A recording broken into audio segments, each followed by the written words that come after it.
What if I told you a few tiny seashells, yes, actual seashells, held the power to transform an entire life? Not gold, not dollars, not crypto, just cowries. Sounds crazy, right? But today, I'm going to tell you the true story of a young African trader who turned a handful of cowries into a future no one ever imagined. And by the end of this story, you'll never look at saving money the same way again. Now tell me, do you believe a poor kid can outsmart an entire village with nothing but a pouch and patience? Let's find out.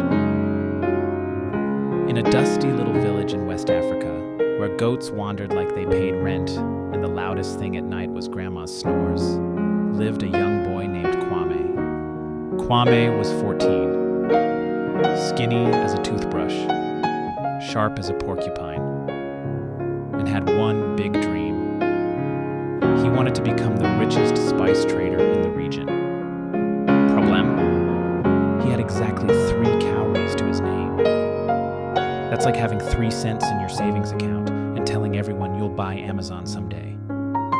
People laughed at him. Kwame, you? Rich? The only thing rich about you is your imagination. But Kwame didn't get angry. He smiled and did something strange. Every evening, he took a single cowrie and dropped it into an old dusty gourd tied beneath his bed. 1 cowrie every day without fail. Now listen, the villagers thought he was nuts. Why save cowries? You can't even buy a roasted plantain with that. But Kwame had read something in a tattered old book that changed his thinking. Wealth is not built by big money. It's built by small habits. He stuck to the habit, rain or shine, 1 cowrie every day. Sometimes 2, never none. He skipped buying sweets, repaired his sandals with glue instead of buying new ones, said no to short-term fun for long-term magic. Months passed, years passed, and every night the clink of a cowrie into that gourd was like a sacred ritual. Until one day, the gourd stopped clinking. Why?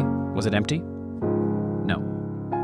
It was full. So full, the cowries burst the bottom open. Boom, right on his feet. Now here's where it gets juicy. With all the saved cowries, over 4,000 of them, Kwame didn't buy a new robe. Didn't throw a party. Didn't even buy a chicken leg. He walked into the village square, found an old trader who was retiring, and said, "I'll buy your spice cart." The trader laughed. "Boy, this cart is worth a mountain of cowries." Kwame smiled. He opened his sack. The old man blinked, counted again. Deal done. Boom! Just like that, Kwame, age 18, became the youngest spice trader in the region. No loans, no begging, just discipline and cowries. Now wait for the twist. As Kwame grew older, he became not just a trader, but a teacher. He gathered kids under the baobab tree every evening and told them the cowrie story. Some listened, some laughed. But the smartest ones? They went home and found their own gourds. One day, a reporter from the city visited the village and asked Kwame, "What's the secret to your success?" He smiled and said, "It's not about how much you make. It's about what you keep. A handful a day keeps the broke away." Now, before you think, cowries are ancient. This doesn't apply to me. Replace cowries with dollars, cents, pennies. Heck, even loose change under your couch. Saving isn't about the amount, it's about the habit. Let me ask you, are you saving anything every day? Could you start with just $1?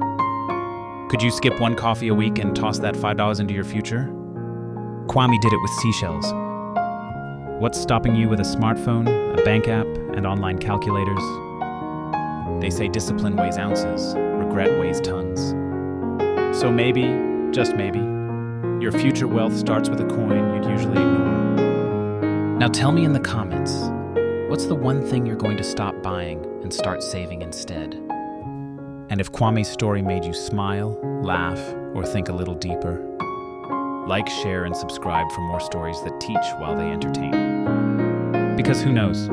The next story might just be your own.